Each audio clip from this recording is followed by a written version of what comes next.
welcome back to my channel. In this video, I'm going to talk about why diets don't work. If you're new around here, I do lots of videos on vegan recipes, whole food, plant-based ideas for what you can eat and how to stay healthy and have a lifestyle that contributes to your health and your weight loss and your general overall feeling good. We don't need a rush and we don't need.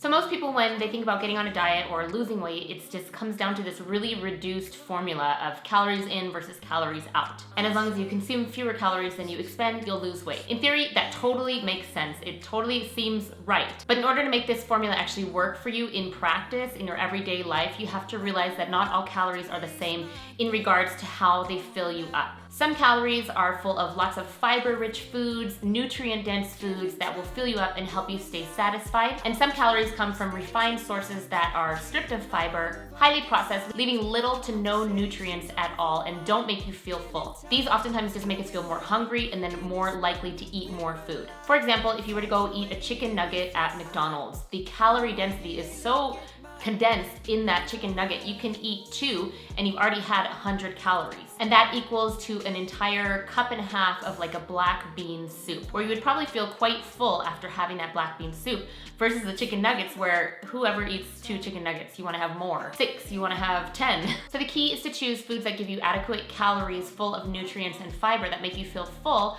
and won't make you go reach for more food than you actually need, meaning you'll just be less likely to overeat. So before we go further, let's talk about what a calorie is. A calorie is just a measurement of energy contained in a piece of food. We all expend a certain amount of energy just to have our bodies do their functions that they need to do to keep us alive every single day. Add in some exercise, physical activity, your work, you're moving around, you're gonna need more calories than just that baseline to keep you running. And so the food that we eat is the source that provides us with the energy we need to function. Calories come in carbohydrates, fats, and proteins. If we consume more calories than our body needs to perform its functions, then our body will hold on and store these extra calories in the form of fat. And then of course we gain weight. On the other hand, if we consume less than our bodies need, our body will start to eat our own fat to give it energy. And this of course is a way that leads to weight loss. Different kinds of food have vastly different amount of calories versus to weight of the food. So if you were to eat a bunch of kale and say you ate maybe 100 calories of kale, that's a very different situation than like our example from before, eating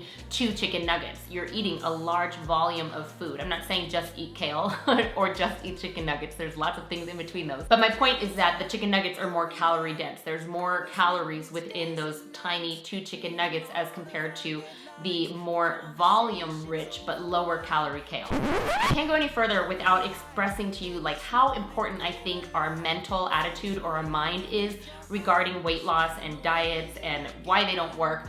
Honestly, you have to just check in with your mind before you do anything else.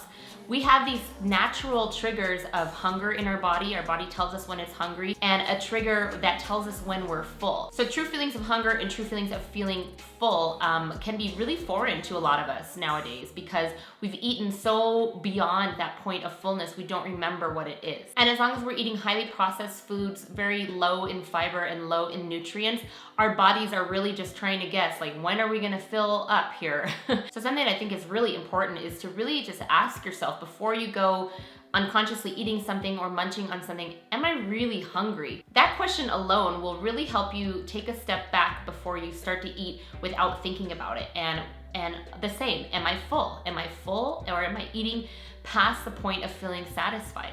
Those 2 things alone are just a little mental questions you can ask yourself, and they make a big difference already. But a really big key when it comes down to actually what we're eating is how much weight the food has, the volume of the food. I talk about this all the time because I really do think it's the key to weight loss and just maintaining our natural position of body weight that we have. Plant foods are extremely rich in fiber, and that fiber filling up feeling tells our brain, okay, we're full. And that at that moment when we ask ourselves, am I full? When you've had a giant meal of plant foods like a big salad, some quinoa, some lentils, you can be like, yeah, actually I am quite full, because the weight of that food has triggered that response in your brain saying, yeah, I'm totally full. So when we eat processed things that have the water removed, the fiber removed, and they're so far removed from the actual real food that they were, intended to be from. Potatoes versus, deeply drenched French fries in oil. That's a very different kind of calorie density. When we have these processed oily foods, they are not filling up our whole stomach, and that's telling us to eat more, even though the calories that they contain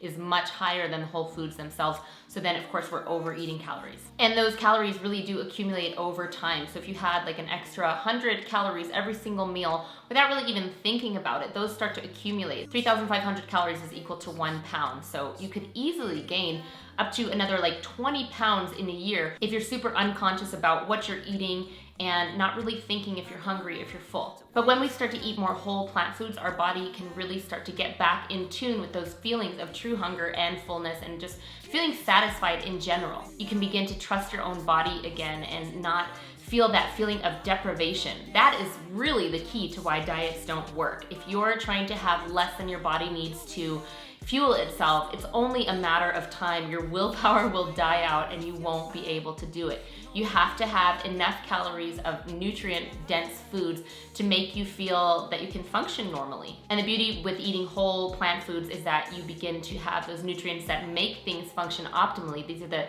foods that we are meant to be eating, and you can begin to settle at your natural weight without having to really overthink or calculate down like crazy obsessively over your calories. Eating whole plant foods is the perfect recipe for keeping your weight down because they combine that high fiber, high volume with a low calorie density. A lot of times people just need to make sure they're eating enough food. So obviously I'm not suggesting to just eat lettuce or just eat greens. You want to eat things that are still fairly low in calorie density, but things like yams, potatoes, brown rice, whole grain pastas, beans, peas, chickpeas, lentils, oats, wheat, starchy vegetables, so that you make sure that you're getting enough calories in. Combine that with fresh fruits and vegetables, the grains, the legumes, and keeping the oil completely out or minimal, as well as minimal processed foods, you will find that natural weight without really having to overthink it. You'll feel full and you'll lose the extra weight. So if you eat this way, you'll be really on your way to losing the weight that you want without having to feel like you're obsessing and dieting to do it. And the cool thing is that when you eat this way, you really have optimal health. You're giving your body a chance to function at its optimal level. And not only will you lose weight, but these things can help with disease prevention and reversal of disease and just an overall healthier life. There really is no magic pill for weight loss. There's no specific diet that's gonna do it for you long term. It's just a matter of connecting your mind to what you're eating when you're actually hungry, stopping when you're full, and eating a diet predominantly of fiber-rich, nutrient-dense whole foods is going to be able to do that for you. So I hope you got some information on why diets really don't work, and there's a huge connection with what we put in our mouth and how it affects our body, our weight, our health overall. If you have any questions, leave them down below in the comments, and I will see you guys in my next video. Thanks for watching. Bye.